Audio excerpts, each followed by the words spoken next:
Hello, everybody, and welcome to Nintendo Week for the end of week of July 8th through 14th, I believe it is. We're not organizing the news stories by week this week, so the dates, I guess, don't really matter. This week, given recent events, we thought it was appropriate to dedicate the entire episode to the late Satoru Iwata, president and CEO of Nintendo, former president of HAL Laboratories, former super programmer, they liked to call him. We thought it would be appropriate to have an entire episode dedicated to him, our memories, what he did, his legacy. So it's going to be sort of unscheduled. It's going to be... There's no real format to it. So, man, I mean... Big week. Unexpected week.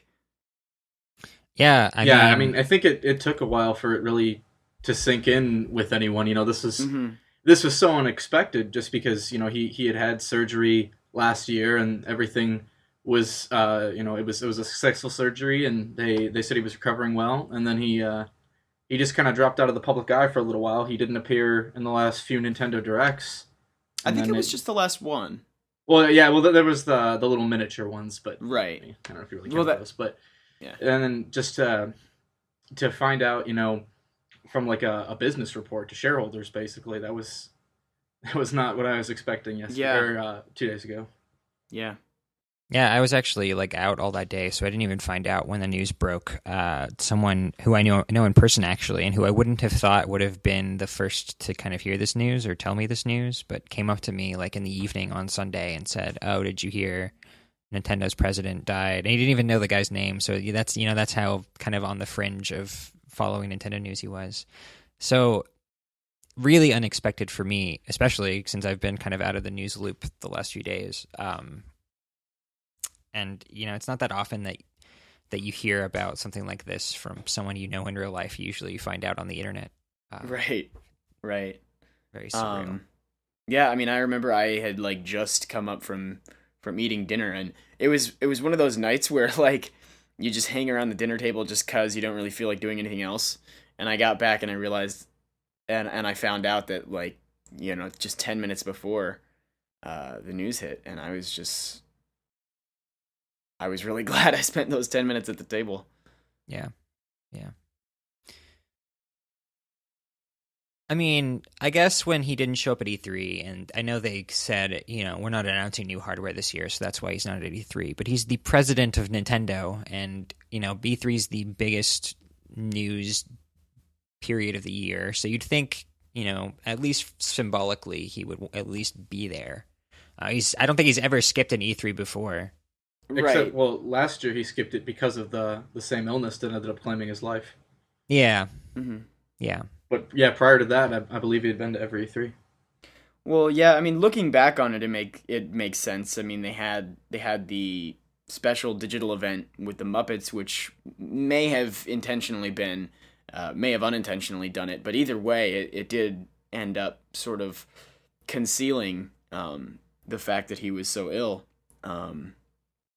Because obviously it was a puppet. Puppets don't get sick. That would be silly. Yeah.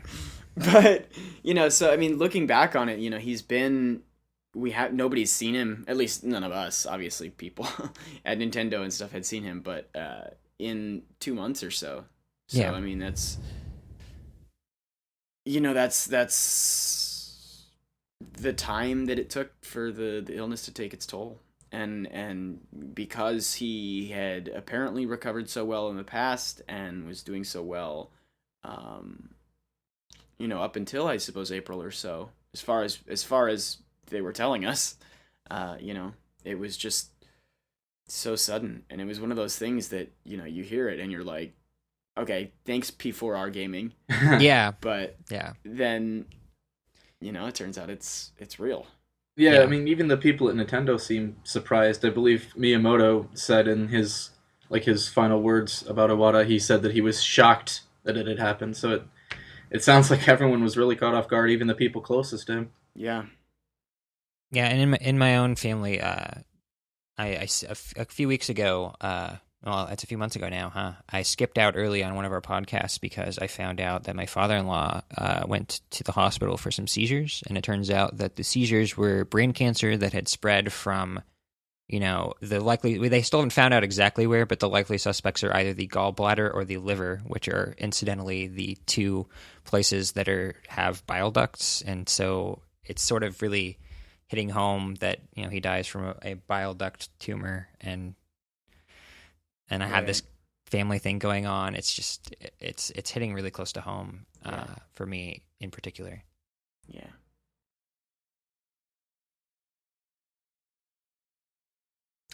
Well, I didn't know Iwata, so I can't say this for sure, but I think he would rather us remember him in a happy way than be so melancholy. So why don't we say some of our favorite moments of Iwata, Nintendo Directs, and do you guys want to go around and share some stories or thoughts or anything? Yeah, I've got one I'll say.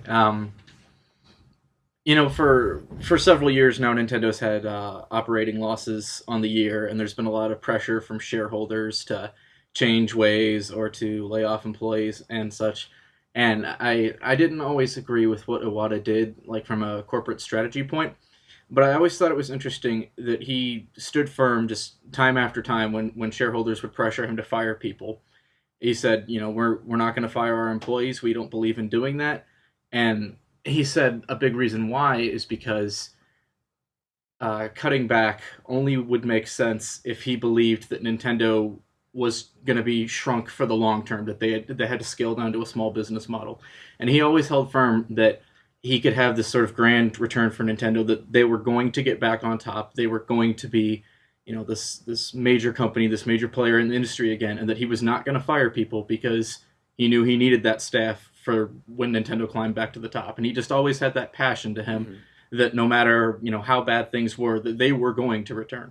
Well, not only that, but that there was this interesting way that he approached that subject. It wasn't just that it was wanting that staff to be there for Nintendo's return to the top. He also said, he didn't believe that they could create the best software in the industry if their employees were going through every day in fear of being laid off. So in part it was symbolic, in part it was efficient, in part I think it was also really sincere of him. He cut his own salary like in half or more to keep these people on board. That's something that, God forbid, an American CEO ever do. Yeah. And it's also telling that he focuses on morale, in particular during, one of the roughest hardware sales cycles, certainly, that Nintendo's seen, because, I think Iwata's stance has always been, we need to make the best software or no one's going to want our hardware. Right. And so, focusing on morale means that you have heartened employees who are focused on smiling and making other people smile rather than focused on bottom line, focused on, mechanically going through the motions of software development. Mm-hmm. And I think that's something that they really embodied so well at Nintendo, and I think they will continue to do it. But that spirit of that they're about making people smile, and yeah, obviously they're in it to make money. They're a company, but they're if they were only in it for the bottom line, for the most profits, for the least expenditures, they wouldn't have spent time, I think, doing things like Nintendo Directs, communicating directly with the fans, doing those kinds of things that I think ended up really meaning a lot to us, and built this attachment, I think, that has especially been fostered in the last few years, not just to Nintendo's characters and worlds, but to Nintendo's employees as well. Yeah. And I think that's really special. That's true if Nintendo as a greater whole, but especially for Iwata himself. You mentioned holding the Nintendo Directs, and he almost always was personally involved with them. Right. And addressing the concerns of fans. Again, that's something he would frequently do personally, answer questions and talk about, mistakes they've made and how they plan to fix it, what they plan to do to, satisfy their fans. And you don't always see corporate leaders, CEOs, presidents, things like that. You don't really see them often really connecting with their fans on that level, really showing that kind of interest in the community. Right. It's usually, some marketing guy handling it, but Iwata wanted to be involved in almost all of that stuff personally. Right. And even the marketing guys don't do things like hold Nintendo Directs made out of paper or hold, Right. turn himself into Legos and then make a bunch of fruit jokes. Like that's something that's such a playfulness that you don't see in the top brass of really any other companies. Even Disney 100 Years of Magic, you never hear anything from their CEO. I don't even know the guy's name. But, Iwata was there and he was a huge presence for Nintendo fans, and that is why I think you see this huge outpouring of support and love and remembrance for someone that's so atypical of something just like the death of a CEO. Well, I before we did this, or we started the podcast, I was watching his Heart of a Gamer speech, which he gave at GDC 2005. I would say that's probably required watching for anyone who wants to really know what Satoru Iwata was about. He was extremely cool. He was extremely cool. That was probably the highlight of that speech for me, actually. I know. I think that's my favorite Iwata quote. But he talks about how, he's not just a business suit. He's not just a developer. He's not even just a programmer. He started off as a really dedicated gamer, and he went into gaming not because he wanted to make a name for himself as a creator, not because he wanted to find something to do with programming. It's because he liked games so much, he loved them and believed in them so much that he wanted to make them so that he can make other people enjoy them as much as he enjoys them. And I think it's the fact that he is himself a gamer, and not just any gamer, but a gamer who was attracted to a company like Nintendo, who makes games for everyone. And I think that has a lot to do with the charisma we've seen from him over the years. It has a lot to do with how personal people's attachment to him has become over the years. Everything from the content of that speech, where he talks about how Nintendo really wants to reach every gamer, and also to the way he talks about himself. He just exudes the kind of attitude that I think a lot of people, especially people who've grown up with Nintendo, feel. And it's really interesting and kind of heartbreaking that people only really start to talk about this, about all this really after he died. During his life, there were a couple articles like, oh, Iwata's doing a great job with the Wii and DS and stuff, but there wasn't really this powerful sentiment in the community of appreciation for him and what he did and what he stood for. And I think a lot of that has come out of the disillusionment people have had with Nintendo's current direction, with the people who haven't been as accepting of 3DS and Wii U, or who have felt it's not really lived up to its potential. Well, yeah, I'm sure that is part of it, but another part of it, I mean, I think just generally, people don't really recognize that about anyone until they've died, and I think that's really sad, and something that I think I would like to do a better job of doing. Maybe we'll have a discussion about how wonderful Miyamoto is someday.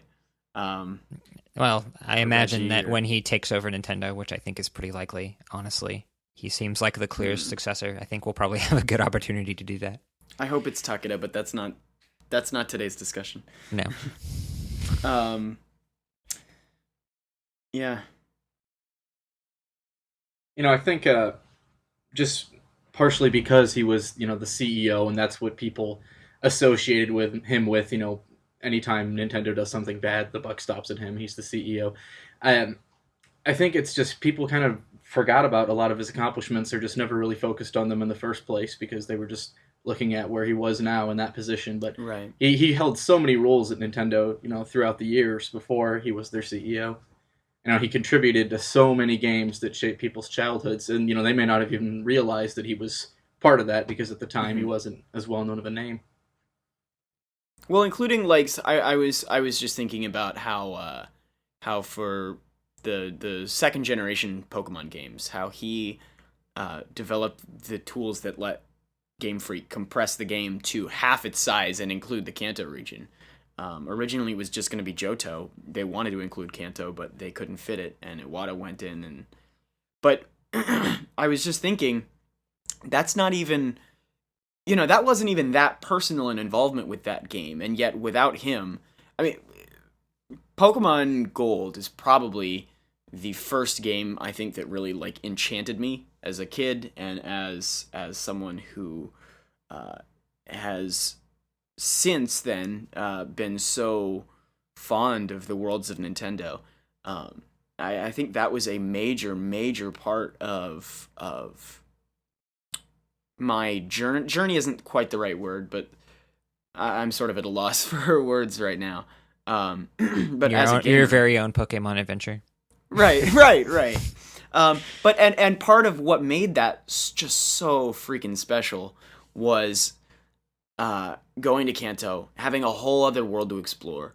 The game was basically twice as long thanks to that, and not only the story but the exploration afterwards. Catching all the Pokemon. There's just that much more space to explore and the nostalgia factor too. Well, yeah, but I hadn't played Red and Blue actually. So, oh, okay. Yeah, I started with Johto, so. But yeah, absolutely for other people. But even though he didn't have that personal connection with those games, his influence, without him, I mean, from the Kirby games, from Super Smash Bros, which is, I would say, probably the biggest pillar in my experience as a gamer. Without him, certainly my life, and I think it's safe to say both of your lives, and just so many Nintendo fans' lives would just be so radically different. And I'm very happy with who I am today, and I think have Iwata to thank for that. Yeah, I think it's good that you mentioned Super Smash Bros. Because I think a lot of people look at Sakurai as like the sole progenitor of that series, when it was really more of a Sakurai Iwata sort of partnership. They were both had equal part in the original game, both from the concept to actually building up the ideas to making it a game that could feature Nintendo characters battling each other, and to convincing Nintendo to actually do it. Yeah, exactly. 'Cause they didn't want to. Oh, and Iwata being the businessman, being the business guy that he is, versus Sakurai, who's really more of a creator. It really wouldn't have been possible if you didn't have this business-minded guy. And that goes for a lot of Nintendo's, I think, bold ideas over the last, decade or two, or more like a decade and a half. Had Iwata not been at the helm, who knows, maybe a more reserved, less willing to take risks CEO would have come in instead. But you have Iwata, a guy who's been in game development, a guy who's been through Nintendo's early days, a guy who, pushed Smash Bros. A game that, like you said, there was internal resistance to within Nintendo. So I think a lot of people see him as this risk-adverse guy who just wants to crank out more Mario sequels, who wants to, not put in voice chat in games. But really, Iwata is, in many ways, a risk-taker creatively. And, I don't know that would be as big a part of Nintendo's DNA today had he not been in the role that he's in. Yeah, I absolutely believe that had Nintendo had a lot of other possible candidates as a CEO instead of Iwata, that it would have been a very different history. Because you hear people from Nintendo of America or ex-Nintendo employees, and they talk about how kind of traditional and bureaucratic Nintendo can be sometimes in their decision making. And people like to think that Nintendo doesn't really change all that much, but if you look at all the innovations they've had over the past 15 years or so since Iwata was an executive, they've made some very big changes, and especially in recent years with the partnerships to make amusement parks and to get Nintendo IP in other games, and there's talks of them doing movies and things like that. And this is not something that Nintendo might have done without Iwata. I think history would be very different if Nintendo had selected a more traditionally Nintendo type of CEO, someone who just kind of went with the flow. I feel like we don't know well enough what Iwata's role was in stuff like the mobile games, like the theme parks, like the movies and stuff. I feel like we could just as easily assume or suspect that without Iwata, it would have happened way sooner. So I don't know that that's. I'm not comfortable attributing that to him, but I also am not comfortable saying that's not because of him. I don't know. I just wanted to throw that out there. Well, I don't know. I guess I imagine, like, had someone like Miyamoto risen to the helm, I don't think Nintendo ever would have gone. I never would have even really seriously considered going toward mobile. At least not in this mobile. Certainly not. Yeah, although they may have done like movies sooner. Miyamoto did the Pikmin short films. That is very very possible. But I roll back the clock even further, and I look at DS and Wii, and that was a very critical time for Nintendo because PlayStation had basically eaten up the entire gaming market. They were about to put out a handheld, and that was Nintendo's real lifeline, I think, during the early PlayStation years. And had Nintendo not been able to respond so quickly with something like DS, something that was both a sort of not, I say iterative, but that's not really what I mean. It was a very quick, rapid response to Sony introducing the PSP. But at the same time, it was this really radical step for a handheld in that, it had wireless, which was something that hadn't really been done in gaming before. It had a second screen, which, touchscreens are now so commonplace. It's almost hard to imagine that we ever didn't have them. Mm-hmm.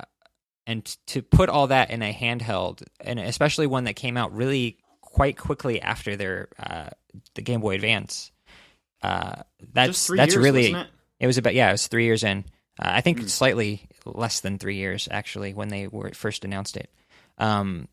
That's a bold step, and that's a necessary step, and I don't think Nintendo would even be in the position they're in now, which, I know they're in a relatively weak position, but I don't even know that they'd be around as a console maker had they not been able to pull those steps off.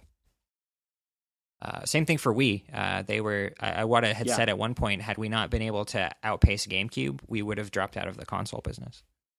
Really? I don't recall him saying that. Yeah, he said that. Wow. I think before the Wii even launched, he said we need to. If we can only sell at GameCube levels, then we may not be able to survive as a hardware maker. So they were really, they don't obviously didn't predict how big a hit Wii would be out the gate, but they certainly were putting all their horses in front of that cart. So, yeah, and that's a risk that paid off wonderfully, of course. And I still think that Wii and DS boom, is sustaining them for. As far as brand recognition goes, I think, if Wii and DS hadn't become such monumental successes, then they would. I think they introduced a lot more people to Nintendo's IP, and even if they didn't do a whole lot of good for Nintendo's reputation as a console for the hardcore gamer, they did a lot of good for Nintendo's reputation as the king of video games. I think as far as the public eye is concerned. As far as gaming franchises go. Yeah. I don't think anyone would contest that Nintendo still has the greatest IP in the industry. And I don't know that if they hadn't done so well with Wii and DS, I don't know that they would be in that position in 2015. Yeah. They may have well been outpaced by someone else. Yeah. What also strikes me as really ambitious about Iwata is that he was willing to say back in 2005, we're all us developers are used to making games for ourselves, but how many of us have challenged ourselves to make games that we wouldn't want to play? Referring to the whole expanded market move with DS and Wii. And I think people kind of take for granted that developers are always going to be prioritizing the kinds of games that they want. When in reality, genres become old after a while, and diehard fans might stick around or even grow in their fondness for those genres. But gaming has to be refreshed, and that's something Nintendo's been very, very careful to emphasize as they've been pushing in these new directions. Even if the new directions don't always stick, they're bold enough to try. And a lot of that has to do with Iwata, because, you know, up to the point where he took over and really started doing hardware development, a lot of their hardware evolution was focused on iterative, you know, boosting the power, boosting the number of buttons, things like that, all those logical things that all the other platform makers were also doing. But the real Nintendo touch comes from being able to step outside of the established norm for what gaming is, and to say, you know, how can we make this better? How can we make this something that more people will want to pick up and play? Right. And I think we tend to, we meaning to some degree us, I think, and to some degree everyone, tends to lose focus on, is that, you know, Wii U may not be doing very well, but it is that creative spirit that keeps, you know, Wii U is still I think the most creative console. I think the most fun console.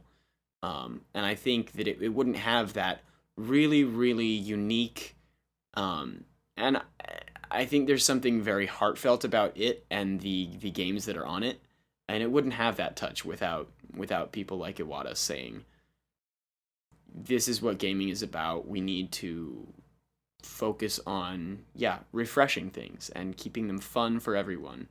And even some of their archaic decisions, like not having voice chat in Splatoon. I have a friend who was visiting from out of town, and they have 3 small boys. And they were, when I was telling them about Splatoon, one of the first things they were asking was, you know, are my kids going to be able to play this game on the internet? And, you know, we think of online gaming, and we think of the tastes of people like us who are grown up, and we want to communicate with our friends, and we don't mind cursing at each other while we play. But that's not the default assumption. You know, there need to be games that are safe spaces.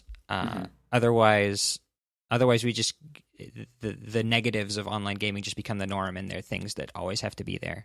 Yeah. And though I still don't really agree with his. I don't know if it was Iwata's position, Nintendo's position, on the Splatoon voice chat, because they could always include an option and disable it by default. Yeah, I mean, I'd love for them to have put some parental controls on top of it. The point, I think, is certainly there. Yeah. Or like the parental Wii U has a parental controls app. They could just disable voice chat globally from there. Yeah, and I'd love to see that be the solution going forward. Honestly, listen to our podcast, Nintendo. But the fact that they even take stuff like that into consideration is just really, it's something that you don't really see from a lot of companies who just kind of, they just have the services and they just kind of expect people to police themselves. But by taking the extra step to make this something that people can be comfortable with, something that people can approach and not be worried about, you know, I think that's special. Absolutely. Have you guys seen much of the fan art that's come out of? I've seen a few things like people have posted on our Facebook page. Yeah. Oh, okay. I suppose you haven't. We have a great collection of like Iwata fan art that we posted on Gamnesia. Did neither of you guys read that? No, I haven't looked through the article yet. I mean, I saw that it was posted, but I have been supremely swamped since Sunday. So I see. Well, okay. Well, there goes that discussion topic. Sorry, listeners. I'm a terrible person. There is great fan art, though. I'm sure so many of you have already seen it. And if you haven't, you know, you can look at our Facebook page. You can look at that article. You can look at DeviantArt, at Twitter, on YouTube. I mean, there's such a huge outpouring of support and love for Iwata. And there's also, I've seen people taking things into their own hands in plenty of other, I think, really touching ways. I noticed there's another podcast, Nintendo Voice Chat, that IGN does, and they have a community on Facebook, about 1,000, 1,500 people, something like that. And they started an initiative to donate to, I forget what the organization is called, but essentially Japan's leading cancer research organization. I've seen Artsy Omni, who does the Smashified series that we've talked about on the show. We've had him on the show. You guys might remember him. He designed a shirt or a series of shirts that he's thinking of selling for charity, to go to research it to the cause. Or I mean, I've seen so many lovely, touching ideas that you know, it's so nice to see that people really appreciate who he was and what he did, and I'm glad that Nintendo is able to see that kind of support. I hope that Iwata could find that kind of support, and that kind of love for him, before it all flooded out after his passing, which he obviously can't see. But I it's really touching, and it's so nice to see that people care this much.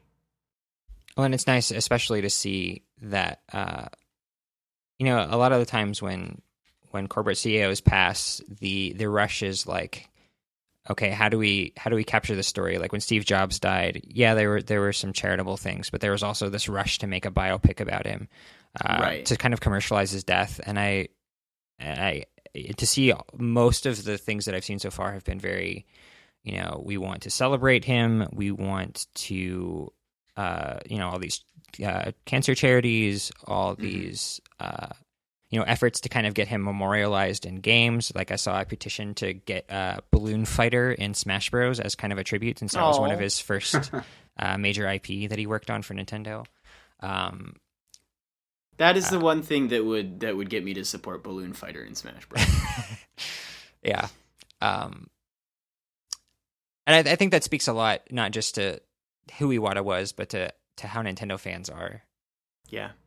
And well, I think part of it also has to do with, like, Steve Jobs was I think it's safe to say the face of the tech industry. Yeah. And when he was around, the tech industry was so quickly evolving and so quickly expanding and just insanely successful. I don't know. Maybe if Iwata were that iconic to the gaming industry, there would be this insane rush to commercialize it. I don't know. Yeah, I think there's been less of an overall like media sensation and more of just a fan sensation, which is, I think, wonderful that, it's not just people looking to make a quick dollar off the story. All of the outpouring is from people that loved him. Yeah. I kind of wonder what will happen in a couple decades when the Wii is as old as the NES is now, and how people will remember that era of Nintendo's history, whether they'll remember it with the same nostalgic fondness that people have for the NES era. I kind of think they will. I think they will too, because that was a time when so many people were introduced to gaming. I know a lot of people have that joke that it was all casual gamers and grandparents and filthy casuals, but I don't think a lot of people really appreciate that was. That was also the era of Super Mario Galaxy. That was the era of Twilight Princess. That was the era of Super Smash Bros. Brawl, which I know a lot of people don't have a lot of love for, but it's still the biggest Smash Bros. Game to date. That was the era of New Super Mario Brothers, which I know a lot of people, again, were disappointed with, but it showed that... Well, I think people loved the New Super Mario Bros. Wii. That's true. So even New Super Mario Bros. Wii, I think, still is going to be remembered really fondly in the end. Yeah, well, the real amazing thing is that people were still so excited about a 2D Mario. Even a lot of people who had probably never really been exposed to it were still they still recognized that as a really essential part of gaming, and I think that's what Wii is going to wind up being remembered as down the line. And with that, I think we might see Iwata kind of be elevated more prominently as a figure who was really influential to the game industry. At least I hope. Oh, and just as I hope so. As the NES was a lot of people's first console that they kind of fondly remember, that's how it's going to be with the Wii as well. For a lot of people, it was their first or possibly only dedicated gaming console. Yeah. And even DS, beyond that, DS was even huger than Wii. I mean, inevitably. It certainly didn't seem that way when they were both out. Wii was taking up the spotlight, but DS was a behemoth of its own. Yeah.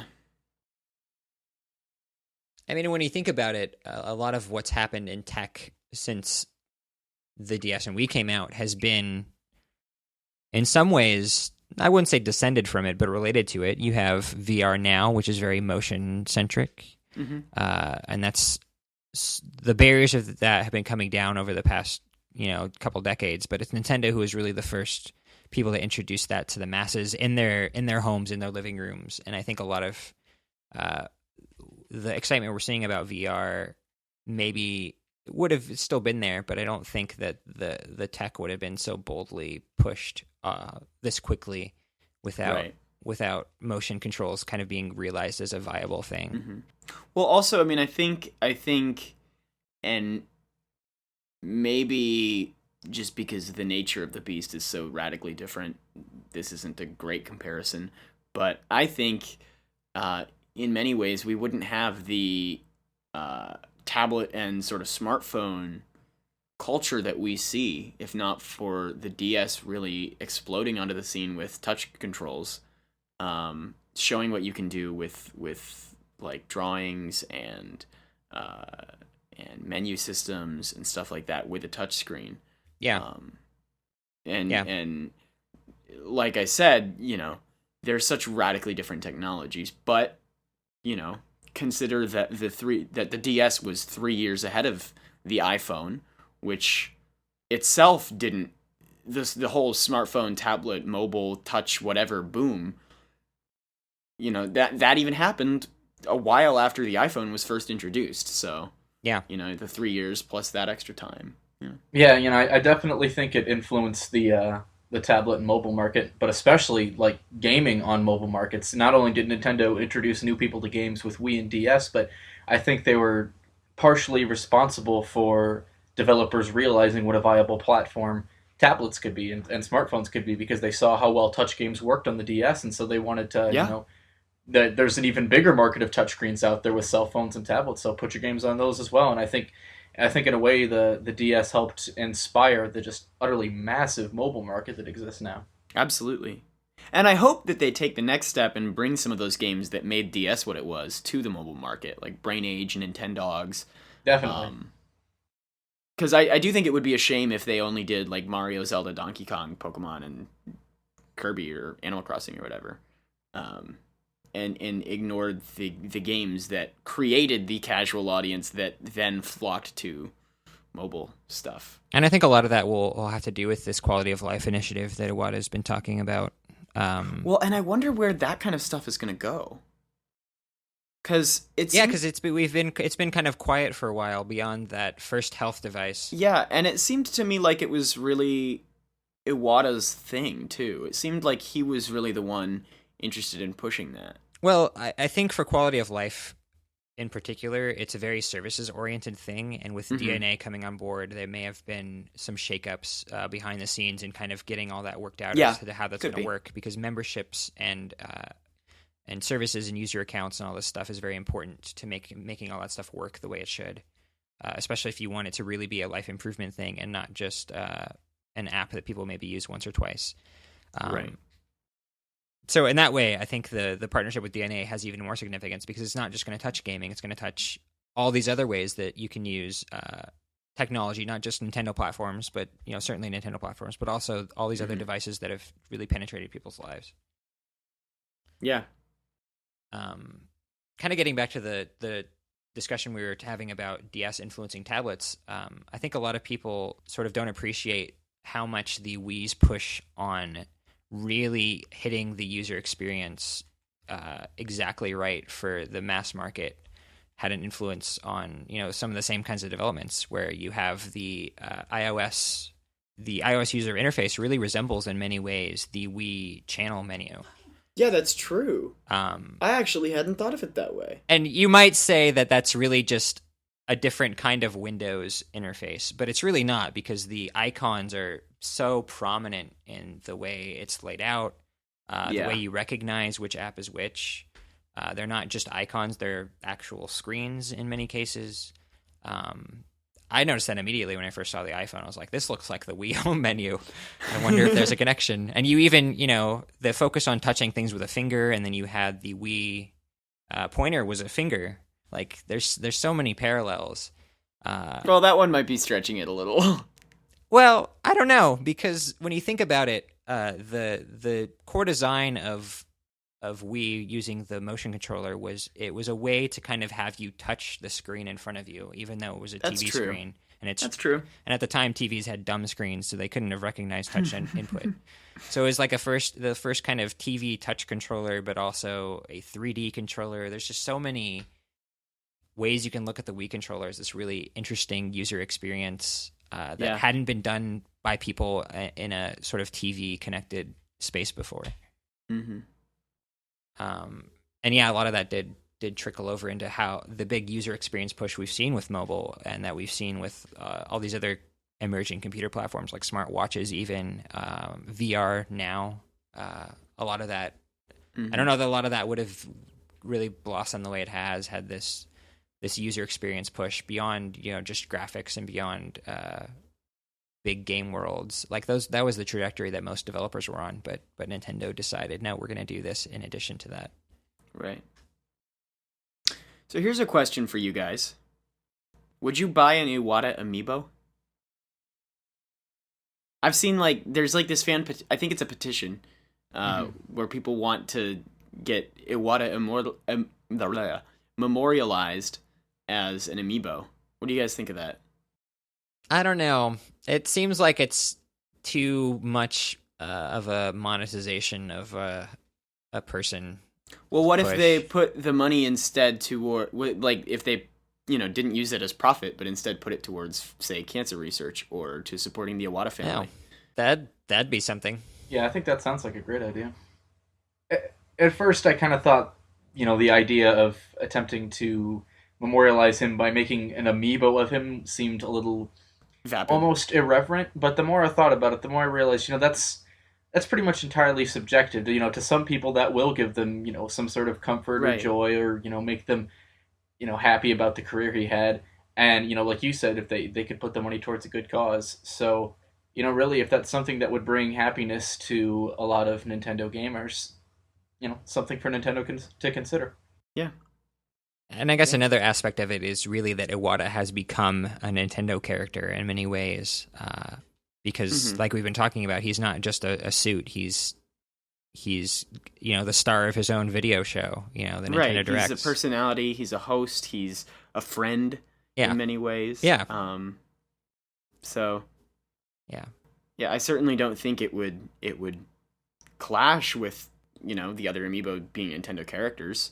I don't think it's a very far leap at all.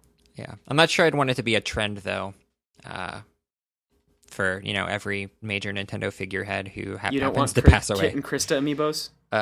No. And if it became a thing where you have to collect the Iwata, Miyamoto, Aonuma, etc. amiibo, that'd be a little too much, I think. But no, I like the charity idea, and I do like the amiibo idea because of his long involvement and because of the way he's interacted with fans over the years. I guess one thing I'm curious about is how much going forward from here, Nintendo's direction with NX and all these other new initiatives, how much of his stamp we're really going to see on a lot of what comes out of Nintendo in the next few years. Yeah, I mean, we hear a lot of the executives saying, we will do everything we can to honor his legacy, his mission.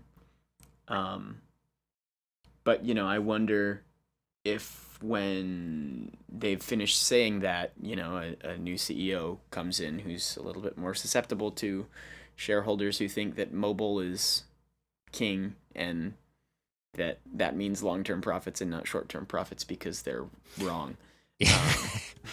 No kidding. Preach it.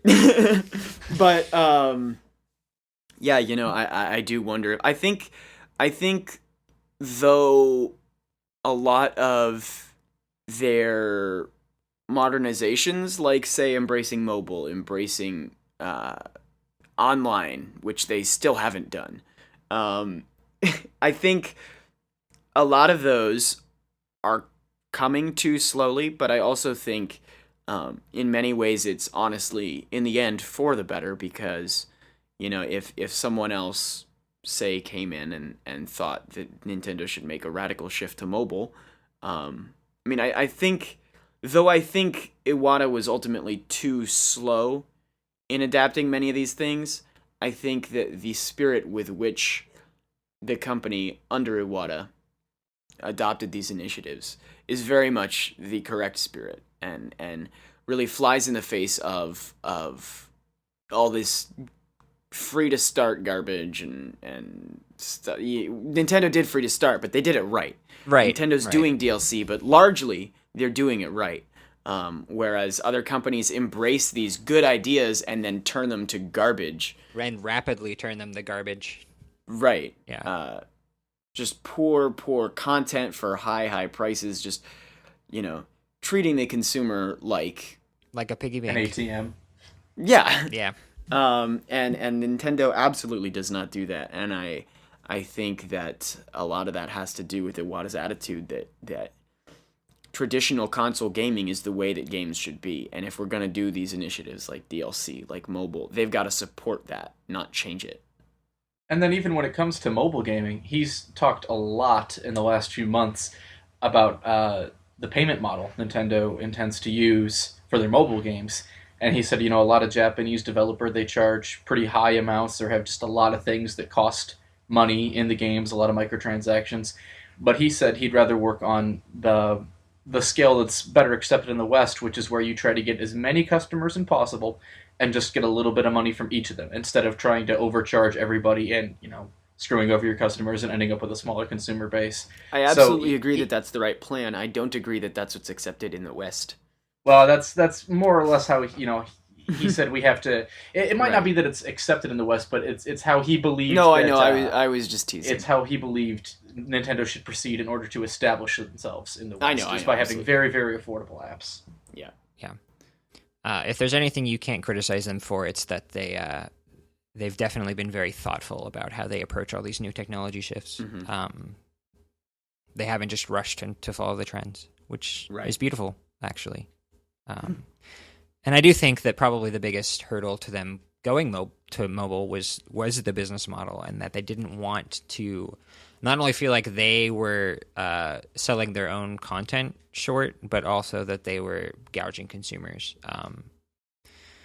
Because I don't know if you guys remember, but at one of his other GDC keynotes, I think it was 2009, he said something about how his biggest fear, I guess, with the mobile shift was that content would be devalued, and we have seen that a lot, where games that have come out, 3 months ago, in some cases, will lose like a third of their value, even the packaged games, and a lot of that has to do with this sort of pay as little as possible mentality that's come with the shift to mobile gaming, where people don't just want cheap games; they want free games, and if the games aren't free, it's because you're paying for all these perks and you're a super user. Like, that's not the model Nintendo has in mind. They want games that everyone can enjoy, regardless of how much they pay. I was going somewhere with that, but And discussing how Iwata likes to make games, or just Nintendo under Iwata prefers to make games that everybody enjoys. Yeah, that's also reflected in the mobile market, where they announced with DNA that they'll be releasing 5 games, each one using a different IP and each one in a different genre, so that they can appeal to fans from casual to the more core and just hit on every note, basically. Because whenever they start a new venture, they want to think about how can we do this in order to make everyone happy. Yeah, and that's something I really hope continues, because so much of Nintendo's identity, for themselves and for fans, and so much of the reason that they still have 10 million dedicated customers, is that we want to make you happy spirit. It's not about making the most money. It's about making people smile and making people laugh and making people shout at each other during Smash Bros. And that sincerity with which they make games, I think, is so valuable. And I hope that despite that heart, at least for now, moving away from the CEO position, hopefully whoever fills his shoes has the same spirit and the same mission, and hopefully they don't lose that about themselves. Because that, I think, is what makes Nintendo just so special. luckily they are an established enough company with deep-rooted traditions in how they approach not only the games that they make, but the way they do business. I'm not worried about them losing that anytime soon. I guess the thing I'm most worried about is whether the new crop of Nintendo leadership really has the business acumen that comes with having led a company that really got kicked off during the great industry crash of 1983. That's when they flourished at first, and again when they were kind of in their weakest moment with the GameCube, they Right. came back with a roar with DS and Wii, and a lot of that had to do with Iwata remembering what it was that made the NES such a breakout hit. They said back then that they wanted to target the lapsed gamers, and for Nintendo to succeed going forward, they're going to need someone who's really in tune with what it was that helped them connect with people and make them smile, like you said. It's something that's so integral to the way that people see them, the way they see themselves, the way people perceive their franchises. Even there's just no Nintendo without that spirit. Mm-hmm. Go watch the Heart of a Gamer speech on YouTube. It's about an hour long, and you will enjoy every minute of it. Yeah. It'll show you how funny Iwata is. It will show you how great an English speaker he is, because he makes a lot of off-the-cuff remarks that definitely weren't scripted. That's something that I'm really hoping we'll get from his successor, is someone who can communicate directly with us without having to go through a translator, because it's so much more fun. Was and that so much pun more intended? Directly to you. Yeah, maybe. Maybe I've just finish your sentence, maybe it's though. just subconscious at this point, and I just say it without thinking about it. I do hope the Nintendo Directs continue now that you mention it. Man, I don't know what they're gonna do for the next one. Yeah, I don't know. It's They gonna don't be have weird. another real face of them. I mean, Bill Trinen does an okay job, but he's no Iwata, No. Maybe they'll just use Puppet Iwata. That'd be kind of weird if it didn't have his voice. Well, they could use like recycle. This isn't like a serious proposal, Ow. but they could do like recycled voice clips. I mean, what he always said was, "Please take a look directly to you. Hello, everyone." So, I mean, in theory, they could. Yeah, they could use those. They could splice it together in such a way that still makes it cohesive, even if he's not there to record new voices. Because other presenters could do it, and then he could just be, the one who ties the threads together. Yeah. But so, Alex, I notice you are referring to Iwata in the present tense a lot, and I'm wondering, and this goes for everyone, because I'm not even sure my own answer, but has it really sunk in to you yet that he's gone? No. Ever since he said earlier this year that he wanted to talk about this new NX idea next year, I've kind of had it in my head that we're going to see him on stage at next year's E3 or something, revealing this idea to the world for the first time. And that's been a really significant image for me, in part because, I see the position that Nintendo's in now with 3DS and Wii U, where they sort of have fallen short of their mission to expand the gaming population. Yeah, it's really narrowed down to the core Nintendo fans, which is the opposite of what they wanted. Right. And if their corporate mission really is to expand the gaming audience, then they really need to have a next-gen platform that does that and really lives up to that. And I don't mean to suggest that they need to have a Wii moment per se, because Wii was just so huge. But I feel like they're going for something with the same kind of spirit. And I can't imagine anyone but Satoru Iwata presenting that concept, because of how deeply involved he was with the whole push for that direction after the sort of failure of the GameCube. And a lot of this also comes from having watched his Heart of the Gamer speech recently. He really believes in that idea, and he's really passionate about the idea that gaming shouldn't just be for the people who enjoy games today. It should be for everyone who wants to play. And I guess I'm just really hoping to see Nintendo go back on that path. And I just can't imagine anyone else showing us what that's going to look like. I can't imagine anyone else's words being put to that idea. I can't imagine anyone else's words, I feel like, being put to Nintendo, really. I mean, his voice has just been so present. Yeah, and it's a product, I think, of now we're in the era where you can basically hear anyone speaking in real time over the internet. Whereas before, all interviews were in print. You didn't ever get to hear them say what they were saying. Right. But he's been the first, I guess, official voice of Nintendo. You're right. What also, though, because Nintendo Directs and E3 conferences and stuff where he presented, it feels like Nintendo's still here, so Iwata must still be here. Yeah. But I think and I've choked up and even cried a couple times, but it still hasn't really, like, it hit me, but I haven't realized it.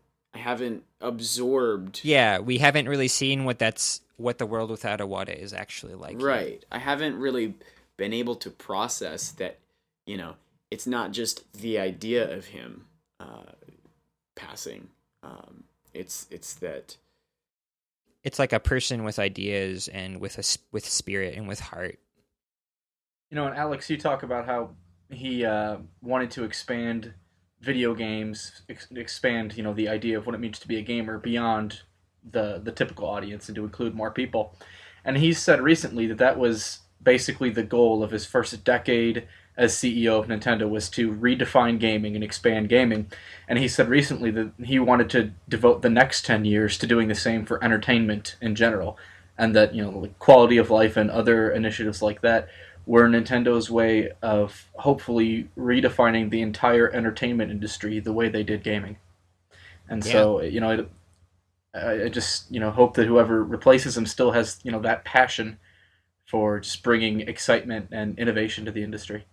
No, luckily we know Miyamoto does, so with his love for film. But yeah, no, you're right. It's not just games anymore. Yeah. And it's not Iwata anymore. Oh man. I know. It's blowing my mind. And that's what's so hard to shake, because he's been so synonymous with the spirit of Nintendo. Yeah. So everybody, I think this wraps up this episode of Nintendo Week. Thank you all so much for listening.